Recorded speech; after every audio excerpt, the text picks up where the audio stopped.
विनोद दसारी साहब को उन्होंने अपॉइंट किया है, सीईओ बनाया 5 साल के लिए रॉयल एनफील्ड के लिए।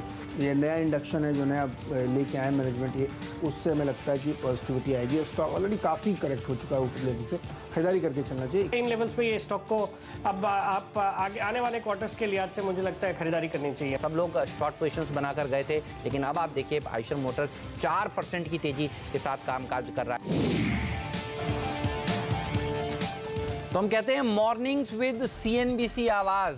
जी हाँ, देखिए सुबह सुबह स्टॉक 2020 में नीरज ने आपको कहा था कि आयशर मोटर खरीद लीजिए, बढ़िया तेजी देखने को मिलेगी। उसके बाद हमारे जितने मेहमान आए सबने देखिए तेजी का कॉल दिया और ये स्टॉक है सबसे बढ़िया प्रदर्शन दिखाने वाला शेयर। अब मेरे साथ दिल्ली से शैल भटनागर साहब भी जुड़ चुके हैं। Shail ji, very good morning to you. बढ़िया मॉर्निंग है आज तो।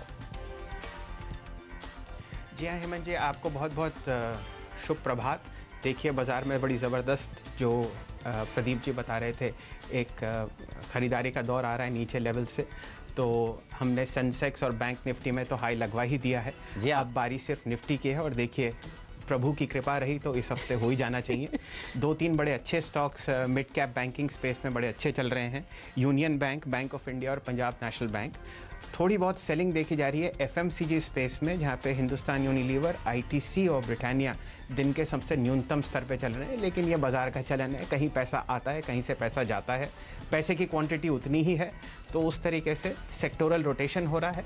अगर लोग लॉन्ग जाना चाहते हैं तो मिड कैप बैंकिंग स्पेस देखें, और अगर शॉर्ट जाना चाहते हैं तो फ्रंट लाइन एफएमसीजी स्पेस देखें। बिल्कुल, आप बताइए किस तरीके से बाजार को देख रहे हैं? बहुत ही बढ़िया प्रदर्शन देखने को मिला है। कहते हैं इंतज़ार का फल मीठा होता है, तो जो चीज़ फटाफट हाथ में आ जाए उसकी वैल्यू नहीं होती। अब ये नए निफ्टी के ऑल टाइम हाई की वैल्यू सबके लिए और बढ़ रही है, लेकिन पैसा तो शेयरों में बनता है। इसीलिए देखिए वो स्टॉक्स जो आज आउट परफॉर्म कर रहे हैं ऐसे बाजार में, वो हम आपको सुबह से बता रहे हैं। और ये हमारा प्रॉमिस है कि 10 के दमदार ट्रेड्स में भी हमारे एक्सपर्ट्स आपको इसी तरह के फैंटास्टिक आइडियाज़ देने वाले हैं। तो कहते हैं हम कुर्सी की पेटी बांध लीजिए और तैयार हो जाइए अगले आधे घंटे नया मुनाफा कमाने के लिए। चंदन तापड़िया हमारे साथ अब जुड़ेंगे मोतीलाल ओसवाल सिक्योरिटीज़ के, और आप पिछले कुछ दिनों से उनको ट्रैक कर रहे हैं इसी शो में, किस तरह का आउट परफॉर्मेंस देखने को मिला है। उनके कॉल्स बहुत ही बढ़िया प्रदर्शन दिखा रहे हैं। गौरव बिस्सा साहब हमारे साथ जुड़ चुके हैं एलकेपी सिक्योरिटीज़ के। सुदर्शन सुखानी साहब हमारे साथ थोड़ी देर में जुड़ने वाले हैं, उनसे जानेंगे कि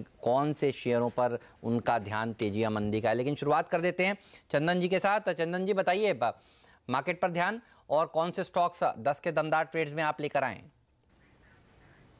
जी हाँ, देखिए मार्केट में ओवरऑल तेजी का ही माहौल है। हालांकि ऊपर के लेवल से थोड़ा सा पोज देखने को मिल रहा है, बट हमारा मानना है कि जब तक 11,550 के लेवल होल्ड है, यहाँ पे नए हाई 11,760, 11,800 तक के मूव के लिए दांव लगाया जा सकता है। देखें आज कुछ दिग्गज counter HDFC bank, Hindustan Unilever, ITC थोड़ा सा दमखम खो रहे हैं, उसकी वजह से थोड़ा सा डिप आ रहा है। बट मेरा मानना है कि जब तक 11,550 होल्ड है, कोई भी डिप आता है वहाँ पे खरीदारी की सलाह रहेगी। वैसा ही अंदाजा यहाँ पे बैंक निफ्टी में है। और ट्रेड की बात करें तो स्टेट बैंक यहाँ पे एक पॉजिटिव मोमेंटम की तरफ लग रहा है, और इनफैक्ट सारे के सारे पीएसयू बैंक यहाँ पे आप मुंह दिखाने के तैयार है। और हम लगातार यहाँ पे पीएसयू बैंक से काफी दिनों से बात कर रहे हैं, और most of the PSU bank यहाँ पे परफॉर्म करते हुए नजर आएंगे। तो यहाँ पे स्टेट बैंक पे इमीडिएट रिकमेंडेशन खरीदारी की सलाह है। 320 का स्टॉप लॉस है और ऊपर में 340 तक का टारगेट दिखाना चाहिए। दूसरा ट्रेड हम यहाँ पे हेवीवेट्स रिलायंस इंडस्ट्री की तरफ जा रहे हैं। रिलायंस इंडस्ट्री देखिए रिसेंटली पोल एंड फ्लैग का ब्रेकआउट दिया, 3-4 दिन पहले एग्जैक्ट वहीं पे सपोर्ट लिया था जो पहले रेजिस्टेंस होता था। इसके लिए यहाँ पे खरीदारी की सलाह 1440 तक के लिए, और 1360 का यहाँ पे स्टॉप लॉस लगाया जा सकता है। जी चंदन जी नमस्कार, शैल बोल रहा हूं मैं दिल्ली स्टूडियो से। आपके लिए प्रश्न 2 मिड कैप आईटी कंपनीज पे। पहला एनआईटी टेक, बड़ी ज़बरदस्त एक ब्लॉक डील हुई अभी और उस वजह से शेयर दिन के सबसे उच्चतम स्तर पर। आपकी राय इस पर? जी शैल जी नमस्कार। देखिए एनआईटी टेक काफ़ी अच्छा प्राइस पैटर्न बना रहा है। वीकली चार्ट में देखिए एक्सटेंडेड पोल एंड फ्लैग है, और अभी जो हम 1360 के आसपास का लेवल है बार बार यहीं पे अटकता है, और पहली बार यहाँ पे फॉलो अप थोड़ा सा देखने को मिल रहा है। तो मेरे हिसाब से स्टॉक यदि क्लोजिंग टू आवर्स या थोड़ी देर यहाँ पे भी रह गया तो इसमें 3-4% का मूवमेंट है, फटाफट में बन जाएगा।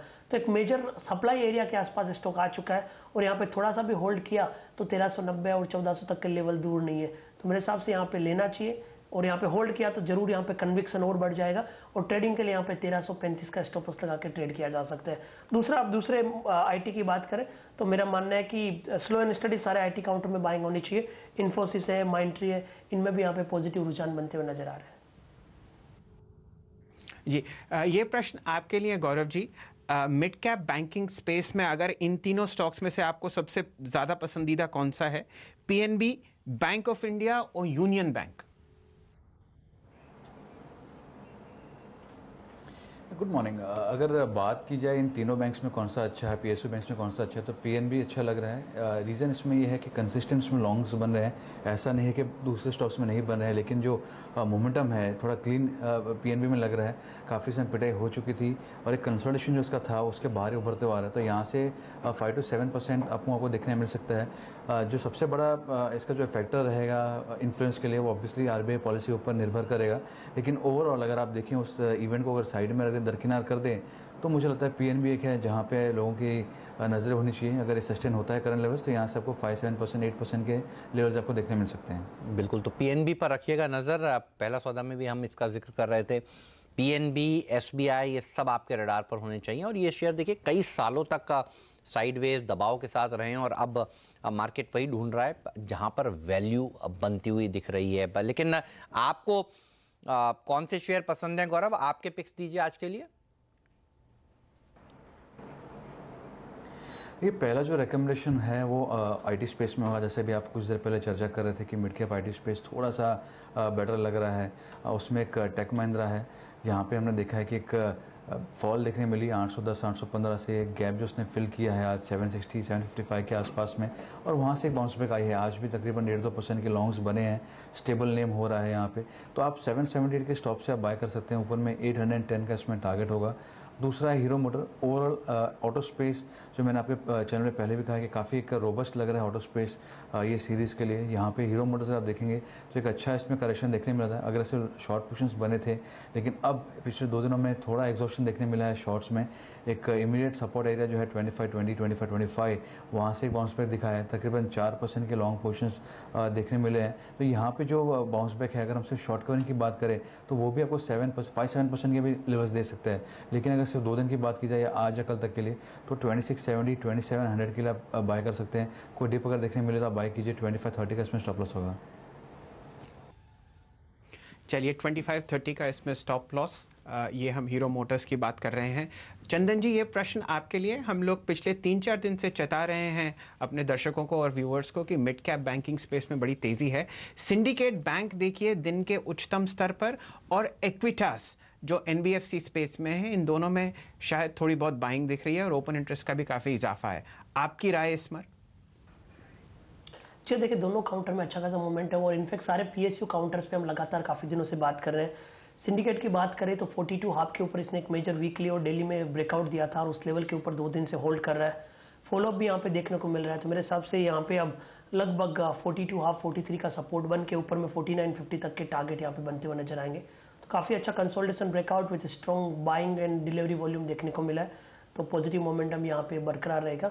और दूसरा, आपने इक्विटास की बात की, मेरे हिसाब से आज ये काउंटर अब ब्रेकआउट के लिए तैयार है। देखिए, एक हल्का सा छोटा सा राउंडिंग फॉर्मेशन बना है। पिछले वीक जो सेलिंग हुआ था एग्जैक्ट वहाँ पे बाइंग बना है। 3-4 दिन पहले ही 140 के आसपास टकरा था और अब उस लेवल के आसपास हम पहुंच चुके हैं। तो हल्का सा फॉलोअप हुआ तो इसमें 147, 150 तक के लेवल है वो रूल आउट नहीं हो सकते। तो मेरे हिसाब से यहाँ पे एक नई खरीदारी और नया प्राइस पैटर्न उभर के आ रहा है और उसकी वजह से फॉलोअप में बन जाएगा। जी, गौरव साहब, ये प्रश्न आपके लिए। Bank of Baroda, IndusInd bank, ये दोनों इस वक्त दिन के उच्चतम स्तर पर चल रहे हैं। इसमें आप कोई पोजीशन लेना चाहेंगे? बाकी जो बड़े बैंकिंग दिग्गज हैं जैसे आईसीआईसीआई, एचडीएफसी बैंक और एक्सिस, इसमें थोड़ा गिरावट का दौर चल रहा है, तो शायद बैंक निफ्टी की बैलेंसिंग हो रही है। आप इंडसइंड बैंक पे कोई विचार रखते हैं आज के लिए?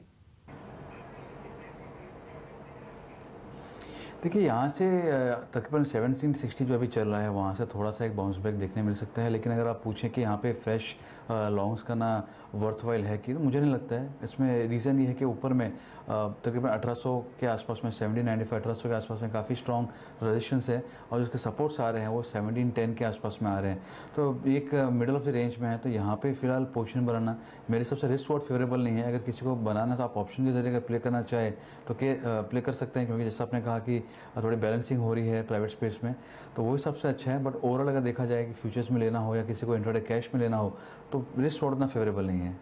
अच्छा, आप दो स्टॉक्स आप जो बढ़िया प्रदर्शन दिखा रहे हैं और फोकस हम उन स्टॉक्स पे कर रहे हैं जो अब तक बहुत भारी तरीके से भागे नहीं हैं, लेकिन आज देखिए वो भाग रहे हैं। भारती एयरटेल 2.5% ऊपर, भारती इंफ्राटेल देखिए ये भी चंदन जी देखिएगा निकल रहा है लो से। दोनों ही स्टॉक्स में एक ज़बरदस्त रिकवरी देखने को मिल रही है। बाजार अगर आप देखें तो ऊपर खुलने के बाद थोड़ा सुस्ताया है, लेकिन ये दोनों स्टॉक्स अब भाग रहे हैं। दोनों में बेटर कौन सा है? दोनों हैं तो बताइए, और टारगेट्स क्या हैं भारती एयरटेल, भारती इंफ्राटेल के लिए? जी हाँ, मेरे हिसाब से दोनों में से बेहतर रहेगा भारती एयरटेल। Okay. और देखिए स्टॉक ने नीचे के लेवल से पिछले 3 दिनों में रिकवरी दी है, बट बार बार ये 340 के लेवल के आसपास 345 के लेवल के आसपास आके रुक जाता है। तो मेरे हिसाब से अब जिस हिसाब से 350 के आसपास चल रहा है, यहाँ से हल्का भी मोमेंटम बना तो शॉर्ट कवरिंग आएगी, क्योंकि ये काउंटर काफी डल काउंटर रहा है। पिछले 4-5 सीरीज में एकदम रेंज बाउंड जैसा मूवमेंट यहाँ पे बना था। तो मेरे हिसाब से यदि यहाँ से यदि स्टॉक थोड़ा सा भी फॉलो अप देता है तो 7-8% की शॉर्ट कवरिंग मूवमेंट और रूल आउट नहीं कर सकती है। तो यहाँ पे बेटर रहेगा कि करंट लेवल पे पोजीशन ले या थोड़ा होल्ड करे तो पोजीशन ले, 343 का सपोर्ट लगाए, और उससे बेटर है आप यहाँ पे ऑप्शन में भी ट्रेड कर सकते हैं। वहाँ तक इंफ्राटेल की बात करें, इस काउंटर में भी लेवल से बाइंग है, बट ओवरऑल मोमेंटम यहाँ पे मिसिंग है। जरूर 3-4 दिन से एक नीचे के लेवल पे सपोर्ट बन रहा है, बट यहाँ पे ऊपर में लगभग 322-23 का जोन है वो निकलेगा, तभी यहाँ पे 300 के लेवल बनेंगे। तो भारती एयरटेल करंट लेवल पे बाएंगे, बट इंफ्राटेल में थोड़ा सा मोमेंटम और चाहिए। बिल्कुल, तो भारती एयरटेल के ऊपर रखिएगा नजर। और देखिए भाग रहा है ये स्टॉक, इस बीच all time high Varun Beverages लगा रहा है। शैल जी, गर्मी बढ़ गई है। अच्छा, दिल्ली का क्या हाल है ये तो बताइए, आप दिल्ली में हैं, दिल्ली में गर्मी वगैरह बढ़ गई है? जी हाँ हेमंत जी, ऐसा था कि मार्च का महीना सबसे ज़्यादा ठंडा भी था, और 2-3 दिन में इस तरीके से टेम्परेचर में बदलाव हुआ कि दिन के सबसे उच्चतम स्तर पे टेम्परेचर भी बहुत ऊपर गया, और गर्मी है, और जो बाजार की गर्मी है वो देश में भी रिफ्लेक्ट कर रही है, और मैं ये मान के चल रहा हूँ कि शायद वोटिंग पैटर्न्स में भी रिफ्लेक्ट करे। बिल्कुल। हमारे लक्ष्मण जी पूरा चक्कर लगा के आए हैं वेस्टर्न यूपी का, और वो हम दिन भर अपडेट करते ही रहते हैं। बिल्कुल। मेरे ख्याल से हर तरीके का माहौल गर्म है, चाहे वो पॉलिटिकल हो, चाहे इकोनॉमिक हो, चाहे फंडामेंटल हो और टेक्निकल हो। जी हाँ, तो गरम माहौल में दिल्ली से एक और एक्सपर्ट हमारे साथ जुड़ चुके हैं, सुदर्शन सुखानी जी, S2Analytics.com के। सुदर्शन जी, व्यू बताइए मार्केट पर, और स्टॉक्स कौन से आपको पसंद हैं? देखिए, आज मार्केट चौपी रहना चाहिए। Okay. और चूंकि रुख अभी भी तेजी का है, हम निफ्टी में खरीदारी के लिए तैयार है, लेकिन ये खरीदारी अब हल्के डिप पर आनी चाहिए।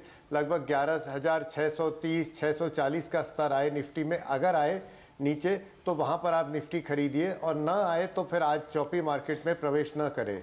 शेयरों में तेजी है, आईटी स्टॉक्स की तेजी आज सुबह से दिख रही है और वो बरकरार है, बल्कि कल दोपहर से ही शुरू हुई थी। सो NIIT टेक खरीदिए, 1324 का स्टॉप और 1380 का टारगेट लेके चलिए। पर NIIT टेक अकेला नहीं है, आप यहाँ TCS, हेक्सावेयर कुछ भी देख सकते थे।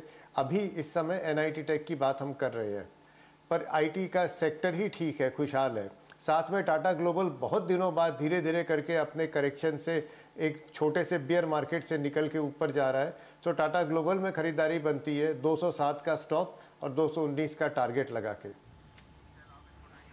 जी, धन्यवाद जी सुदर्शन साहब, आपका बहुत बहुत मेहरबानी। टाटा ग्लोबल पे आपने एक बाय दिया और राय दी कि भाई मिड कैप IT स्पेस में बने रहिए, NIIT टेक खासकर। ये प्रश्न आपके लिए चंदन जी, बड़े दिनों बाद एक रियल एस्टेट शेयर जिसके बारे में अक्सर बहुत फंडामेंटल एनालिस्ट बात करते हैं, आज तेज़ी में दिख रहा है। ओबरॉय रियल्टी करीब 11 से 12 महीने की हाई पर, इस वक्त 500 रुपये से ऊपर। आपकी कोई राय इस पर? जी हाँ, ओबरॉय रियल्टी हम काफ़ी बुलिश है, और रियल्टी सेक्टर में यही एक काउंटर है जो हमारे कंपनी में कवरेज में है। लगातार जब भी रियल्टी की बात करते हैं हम ओबरॉय रियल्टी को लगातार रिकमेंड करते आ रहे हैं। स्टॉक काफ़ी डल मोमेंट था, बट पिछले 4 वीक से यहाँ पे मोमेंटम में स्टार्ट हुआ है। इसका जो हर्डल था 520 का, उसने कुछ दिन पहले निकाल के वहाँ पे बेस बना के अपमो दिखा रहा है। तो वराय रियल्टी काफ़ी अच्छा सेटअप है और मेरा मानना है कि ये न्यू हाई की तरफ तैयार हो रहा है। इसके जो नए हाई है वो लगभग 610 है और मेरे हिसाब से जो लॉजिकल टारगेट आता है वो 610 के आसपास आता है। तो 520 का मेजर सपोर्ट बना के 610 और उसके ऊपर के लेवल के लिए यहाँ पे ओबराय रियल्टी में एंट्री ली जा सकती है और जिस हिसाब से प्राइस पैटर्न बन रहा है लग रहा है टारगेट फटाफट में हासिल हो जाएंगे। जी चलिए, इस वक्त दिन के सबसे उच्चतम स्तर पर 550 रुपए पे। कल हमने एक और कैश शेयर की बात करी थी, रिलैक्सो फुटवेयर, जो फिर इस वक्त बहुत अच्छी तरीके से दिन के उच्चतम स्तर पे चल रहा है कैश का शेयर। आपकी कोई राय इस पर गौरव जी? देखिए, रिलैक्सो में अगर आप देखेंगे तो एक रेंज थी काफ़ी, पिछले 2 या 3 महीने की रेंज थी, उसको इसने तोड़ा है। वॉल्यूम पार्टिसिपेशन पिछले कुछ दिनों से काफ़ी बेहतरीन है, लेकिन यहाँ पे क्योंकि मैं if I am not wrong कल भी शायद 3-4% ऊपर था, आज भी उतनी ही प्रपोर्शन में ऊपर है। तो यहाँ पे भागते हुए स्टॉक को पकड़ना थोड़ा डिफिकल्ट हो जाता है, क्योंकि अगर आप वॉल्यूम्स देखेंगे तो पिछले 3 या 4 दिनों से ही वॉल्यूम्स पिकअप हो रहे हैं। अदरवाइज स्टॉक बहुत हैवी वॉल्यूम काउंटर नहीं है। मेरे हिसाब से इसमें थोड़ा अवॉइड कीजिए आप। अगर किसी को बाय करना भी है तो आप वेट कीजिए कोई डिप का, अगर 815 818 की डिप अगर मिलती है तो 795 800 के स्टॉप लॉस से बाय कीजिए। ऊपर में स्टॉक 865 तक जा सकता है। जिन्होंने ऑलरेडी ले लिया है, जो लकी लॉट है जिन्होंने ले लिया है, वो 815 818 का ट्रेलिंग स्टॉप लॉस रखिए और ऊपर में 855 860 के लेवल्स के लिए प्ले कीजिए। ऑलराइट, और देख लीजिए इस समय सबसे बढ़िया प्रदर्शन दिखाने वाले एफएनओ वाले स्टॉक्स कौन से हैं? सिंडिकेट बैंक, पीएसयू बैंक में ही सबसे ज़्यादा एक्शन है। रिलायंस इंफ्रा भी मजबूत है, हालांकि ध्यान रखिएगा ये अपने हाई से रिलायंस इंफ्रा थोड़ा सा नीचे आया है। ये अभी शुरुआत में थोड़ा भागा था ज़्यादा, लेकिन अब देखिए ऊपर से थोड़ा सा नीचे आ रहा है। ऐसा ही रिलायंस कैपिटल में भी हुआ है, ये शुरुआती मिनटों में भागे, उसके बाद ये ऊपर से नीचे आ रहे हैं। ओवरऑल चार्ट पैटर्न्स खासतौर पर रिलायंस कैपिटल के आपको कैसे नज़र आ रहे हैं? क्योंकि रिलायंस कैपिटल 1 साल का चार्ट दिखाइए एडीएजी समूह के, क्या नज़र आ रहा है आपको? क्या सेल ऑन रैलीज की कोई रणनीति चंदन रखनी चाहिए इनमें से किसी शेयर को या अवॉइड है? जी देखिए, एडीजी काउंटर हमारे पसंदीदा नहीं है, बट फिर भी टेक्निकल प्राइस पैटर्न देखें तो काफ़ी महीनों के वीकनेस के बाद में अब थोड़ा सा एक फॉलोअप और होल्डिंग पैटर्न देखने को मिला है। देखिए, रिलायंस कैपिटल लगातार पिछले 5-6 एक्सपायरी से नेगेटिव था। लास्ट एक्सपायरी में प्रीवियस एक्सपायरी के लेवल को होल्ड करके थोड़ी सी स्टेबिलिटी दिखाई है और जिस हिसाब से अब 50 डे एक्सपोनेंशियल मूविंग एवरेज के ऊपर निकला है, लग रहा है कि 202 203 के लेवल होल्ड करके एक बार 220-22 तक के लेवल अटेम्प्ट कर सकते हैं। बट ध्यान रखें, हम खाली बाउंस बैक या शॉर्ट कवरिंग मूव की बात कर रहे हैं। अब ऊपर जाके वापस फिसलता हुआ नजर आ सकता है, बट फिलहाल 202 203 के लेवल को सपोर्ट बना के 222 तक के टारगेट के लिए ट्रेड करने की सलाह हो सकती है। जी जी, ये प्रश्न दोनों आपके लिए है चंदन जी और गौरव जी। फेडरल बैंक, हम लोग पिछले जो क्लोजर था लगभग मंडे का, उसके आधे टाइम से लगभग 2:45 बजे से स्टॉक के बारे में बात कर रहे हैं और इस वक्त इसमें काफ़ी अच्छा वॉल्यूम ब्रेकआउट आया है। आप दोनों अगर अपनी राय देना चाहें फेडरल बैंक पर। जी हाँ, देखिए, फेडरल बैंक बात करें तो 9750 का कुछ वीक पहले स्विंग हाई था और टेक्निकली काफ़ी अच्छा राउंडिंग फॉर्मेशन यहाँ पे देखने को मिला है। पिछले लगातार 5-6 दिनों से यहाँ पे हाई राइज हाई लोज है और सारे के सारे पीएसयू बैंक्स में हमारी पॉजिटिव रिकमेंडेशन है। 100 एक इमीडिएट साइकोलॉजिकल बैरियर और 100 निकलते 104.5 का लेवल फटाफट में बन जाएगा, तो करंट लेवल पे भी ले सकते हैं। 100 पे नई पोजीशन अग्रेसिवली एड की जा सकती है। 96 का सपोर्ट रहेगा, 100-104.5 तक के टारगेट यहाँ पे बनेंगे। और ये मेरे ख्याल में शैल जी इसका 52 वीक हाई होगा। अब मुझे जानकारी ये मिली है कि ये अगला वो छोटा वाला बैंक हो सकता है जो नए 52 हफ्तों के उच्चतम स्तर को छू जाए। कुछ स्मार्ट बाइंग हुई है इसमें? जी हेमंत जी, आप देखिए दिन भर इसमें फेडरल बैंक में आपको बहुत मूवमेंट दिखेगा। जी हाँ। एक बहुत ही बड़ा ट्रांजैक्शन हुआ है इस वक्त 34 करोड़ रुपए के आसपास का। सही है। तो उस वजह से इसमें एक्शन है, जो वॉल्यूम ब्रेकआउट हुआ है वो प्राइस में दर्शाएगा। बिल्कुल। अब मैं भी देख रहा था करीब 0.18% शेयरों ने 98 रुपये 70 पैसे पर हाथ बदले और उसके बाद ये भागा आया। अच्छा, कल भी तो आप लोग आखिरी सौदा में इसके जिक्र कर रहे थे, मुझे याद है। ये 105 के हाइज लगाने के लिए बिल्कुल तैयार खड़ा है। बस हेमंत जी, आपने धक्का दे दिया तो समझिए कि आज या कल में हो ही जाएगा। और गौरव जी से राय लेते हैं फेडरल बैंक के बारे में।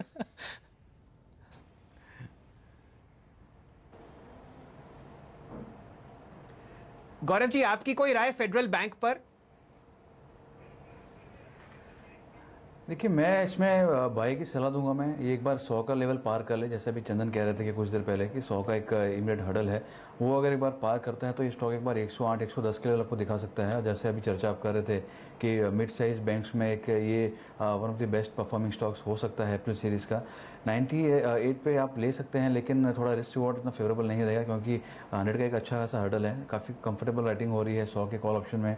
तो मेरे हिसाब से उसके ऊपर आप बाय करते हैं तो आपको एक अच्छा पुश देखने मिल सकता है। 97 आपका स्टॉप लॉस होगा और ऊपर में आपको 107 से 110 के लेवल देखने मिल सकते हैं। ठीक बात है। तो फेडरल बैंक के ऊपर रखिएगा नज़र इस सीरीज़ की, क्योंकि बात हुई है। फिर एसबीआई पर रखिएगा नज़र, और आज एसबीआई पर जो बड़े ब्रोकरेज हाउसेस की रिपोर्ट आई है 425, जी आप सही सुन रहे हैं, 425 रुपये के नए टारगेट्स निकल कर आ रहे हैं, यानी यहाँ से 100 रुपये की तेज़ी। मुझे याद है कई दिनों तक 300 पर आता था चंदन जी, तो 302 तक क्या एटमैक्स जाता था, फिसल जाता था। इस बार ये जो 300 के ऊपर टिका और 325 के ऊपर पहुंचा, अब आपको भी लग रहा है क्या इस सीरीज में एसबीआई बढ़िया प्रदर्शन दिखाने वाला शेयर हो सकता है, और आपके टारगेट्स क्या होंगे? जी हाँ, बिल्कुल सही कहा अमन जी आपने। इनफैक्ट जो अभी अपने 2 कॉल डिस्कस की उसमें एसबीआई मेरा प्रेफर्ड पिक है, वही मैंने यहाँ पे 340 के टारगेट के लिए सजेस्ट किया है। और लगातार हम एसबीआई की और पीएसयू बैंक्स की बात कर रहे हैं, और मेरा मानना है कि 4-5 दिन पहले पीएसयू ने एसबीआई ने एक 339.65 का स्विंग लो स्पोर्ट में बनाया, वो लॉजिकल टारगेट रहेगा। तो उसी को ध्यान में रखते हुए मैंने 340 के टारगेट यहाँ पे सजेस्ट किए हैं, और 320 का सपोर्ट है, और लग रहा है कि ये मोमेंटम, ये टारगेट बनते हुए हासिल हो गए। आपको भी लग रहा है कि ये स्टॉक इस सीरीज में इस बढ़िया तरीके से भागेगा? आपका व्यू क्या है इस समय, बताइए गौरव जी। देखिए, एसबीआई की अगर बात की जाए तो नो डाउट इसमें काफ़ी अच्छा एक ब्रेकआउट आया है। अगर आपने सही कहा 260 और 290-95 ये एक दरमियान में काफ़ी स्टॉक ने ग्राइंडिंग दिखाई है। 300 के कॉल ऑप्शन अगर आप देखेंगे तो पिछले 3 या 4 महीनों से हाईएस्ट वाई कॉन्सेंट्रेशन हुआ करता था, उसके ऊपर कंफर्टेबली ट्रेड कर रहा है। एक ट्रेंड लाइन ब्रेकआउट था 310 के ऊपर, उसको भी कंफर्टेबली ट्रेड कर रहा है। तो यहाँ पे ये स्टॉक जो है एक बार 340 345 के लेवल्स टेस्ट कर सकता है। मुझे याद है जब रिकैपिटलेशन में हुआ था पहली बार, तो ये स्टॉक ने जो हाई मारा था वो तकरीबन 350 के आसपास का था। तो वहाँ तक एक बार ये जाने की क्षमता रखता है। तो कोई भी डिप अगर मिलती है तो आप इसको पोजिशनल प्ले करने के लिए इसको आप ज़रूर बाय कर सकते हैं। लार्ज नेम्स में चाहे वो प्राइवेट और पीएसयू अगर दोनों को इंक्लूड भी मैं कर लूँ तो उसमें सबसे अच्छा जो पैटर्न लग रहा है वो है एसबीआई। जी, ये प्रश्न आपके लिए चंदन जी। टाटा मोटर्स पे बात करते हैं। इस वक्त महीने के 1 महीने के हाई पे, और इस वक्त मोस्ट एक्टिव ट्रेडिंग काउंटर है एफएनओ में। लगभग 3% की गिरावट, माफ कीजिए तेजी, और पिछले 5 दिन से ये स्टॉक ऊपर चल रहा है। आपकी राय इस पर? जी देखिए, टाटा मोटर्स में पिछले 2-3 दिन से अच्छा खासा मोमेंटम, और लगातार हम इस काउंटर को डिस्कस भी कर रहे हैं। टेक्निकली देखें, चार्ट पे एक फॉलिंग सप्लाई ट्रेंड लाइन निकाली है इसने, और शॉर्ट कवरिंग के बाद में लॉन्ग के बिल्टअप भी इस काउंटर में देखने को मिले हैं। 200 की कॉल में थोड़ी सी भगदड़ मची है, तो वो संकेत दे रही है कि 200 की तरफ का ये रुझान बना रहा है। 190 और नीचे की पुट में ओपन इंटरेस्ट एक्टिविटी आ रही है। तो टाटा मोटर्स काफ़ी अच्छा consolidation breakout falling supply trend line निकाला है। 200 की तरफ का ये राह बना रहा है। 188 190 188 189 अब इसमें सपोर्ट का काम करेंगे। जी, एक प्रश्न आपके लिए गौरव जी।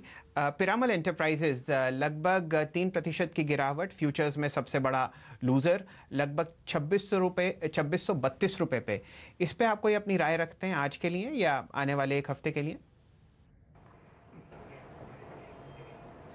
देखिए, ये स्टॉक को मैं एक दिन के लिए प्ले नहीं करूंगा। रीज़न है कि काफ़ी वोलेटाइल नेम है ये। लेकिन अगर मैं आपको कहूं कि 3 या 4 दिन का या 5-6 दिन का व्यू अगर है तो मेरे हिसाब से स्टॉक काफ़ी अच्छा है। इसने एक अच्छा ब्रेकआउट दिया था और उसको रिटेस्ट कर रहा है। यहाँ पे अगर आप कहा जाए थोड़ी सी गिरावट देखने मिल सकती है, लेकिन 2575 2580 तक अगर मिलता है तो आप बाय कर सकते हैं। 2540 का इसमें स्टॉप लॉस होगा। ऊपर में ये स्टॉक वापस 2700 2725 को एक बार टेस्ट कर सकता है। तो मेरे हिसाब से काफ़ी अच्छा नेम है। निचले स्तरों में अगर मिलता है तो उसको ले सकते हैं आप। राइट, तो इस पर रहेगी नज़र। पिरामल एंटरप्राइज देखिए आज दबाव के साथ 3.25% की गिरावट इस स्टॉक में देखने को मिल रही है। कुछ और एनबीएफसीज में भी देखिए आज प्रेशर बनता हुआ। लेकिन एक और स्टॉक जिस पर सुबह से नज़रें बनी हुई हैं वो है बजाज ऑटो। बजाज ऑटो ने अपनी मंथली सेल्स के नंबर्स पेश किए हैं। आप देखिए कल तो मजबूत था, लेकिन आज थोड़ी सी प्रॉफिट बुकिंग स्टॉक में देखने को मिली है, 1.25% नीचे, क्योंकि कल एक्सपेक्टेशन थी कि बढ़िया नंबर्स बजाज ऑटो की तरफ से पेश होंगे। कैसे रही ये तिमाही कैसे रही ये पिछला महीना, इस सब पर बात करने के लिए हमारे साथ कंपनी के एग्जीक्यूटिव डायरेक्टर राकेश शर्मा जी अब जुड़ चुके हैं। शर्मा जी, स्वागत है CNBC आवाज़ पर। बताइए पिछला महीना कैसा रहा आपकी कंपनी के लिए? थैंक यू और नमस्कार।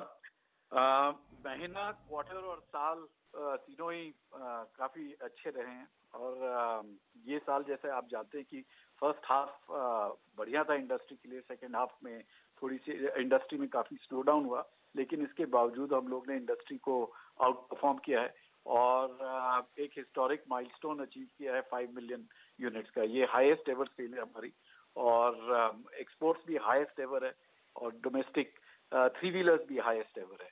सो ये तीनों रिकॉर्ड कंपनी ने स्टैब्लिश किए हैं इस बार। पिछला क्वार्टर और March compared to first half definitely slow down है इंडस्ट्री में, बट हमें आशा है कि आगे अगला क्वार्टर भी हम जो भी इंडस्ट्री जिस भी लेवल पे रहे उसको हम आउट परफॉर्म करते रहें। बहुत ही बढ़िया प्रदर्शन दिखाया है और पिछले कुछ दिनों से जो हम कुछ ब्रोकरेज हाउसेस की रिपोर्ट्स पढ़ रहे हैं वो ये लिख रही हैं आप लोगों के बारे में कि जो नए ABS के और बाकी जो नए इंडस्ट्री ने नियम लाए गए हैं ऑटो कंपनियों में, उसमें आपकी गाड़ियां सबसे ज़्यादा उन नियमों का पालन करती हैं और इसीलिए शायद आपकी बिक्री थोड़ी ज़्यादा बढ़ती हुई नजर आए। इस पर आपकी क्या टिप्पणी है? मैंने ये कमेंट सुना है, लेकिन मेरे को ऐसा लगता नहीं कि इसकी वजह से हमारी सेल बढ़ी है। ये बात सही है कि हम लोगों ने ABS वगैरह काफी पहले इंट्रोड्यूस कर दिया था, लेकिन जो हमारी सेल में बढ़ोतरी हुई है वो हमारी स्ट्रेटेजी की वजह से हुई है। हम लोग ने इस साल के शुरू में मार्च 2018 से ही अपना फोकस बहुत शार्प रखा। एक फर्स्ट फोकस हमारा था एंट्री लेवल कम्यूटर्स पे, जो बिल्कुल फर्स्ट बाइक होती है, और दूसरा फोकस हमारा था स्पोर्ट्स सेगमेंट पे, जहाँ पे जो आप बात कह रहे हैं ABS वगैरह का, वहाँ पे ज्यादा प्रचलन है ABS का।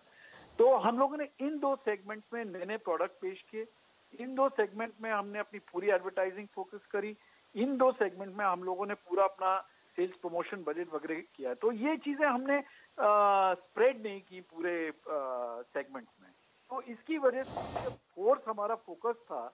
मेरे ख्याल से सबसे ज्यादा जो बढ़ोतरी हुई है हमारी उस वजह से हुई है। बहुत बहुत शुक्रिया शर्मा जी, आज समय निकालने के लिए और CNBC आवाज़ पर आकर अपनी राय हमसे शेयर करने के लिए धन्यवाद आपका। यहाँ पर विशेषज्ञों से भी विदा लेंगे। चंदन जी, गौरव जी, शुक्रिया आपका समय निकालने के लिए और आज बेहतरीन आइडियाज़ देने के लिए। शैल जी और मुझे दीजिए आप विदा, लेकिन बने रहिए CNBC आवाज़ के साथ। ट्रेडर्स हॉटलाइन हम पेश करेंगे छोटे से ब्रेक के बाद। हमारे दमदार एक्सपर्ट्स हमारे साथ जुड़ेंगे। MiteshThakkar.com के मितेश ठक्कर से जानेंगे कहां पर हैं कमाई के बेहतरीन मौके। इसके अलावा अभी आपने बजाज के मैनेजमेंट को सुना CNBC आवाज़ पर। दिन भर देखिए ऑटो कंपनियों के मैनेजमेंट्स आपको मिलेंगे। स्कॉट्स के ग्रुप CFO भरत मदान हमारे साथ तो जुड़ने वाले हैं। छोटा सा कमर्शियल ब्रेक लेकर अभी हाजिर होते हैं, आप कहीं मत जाइए।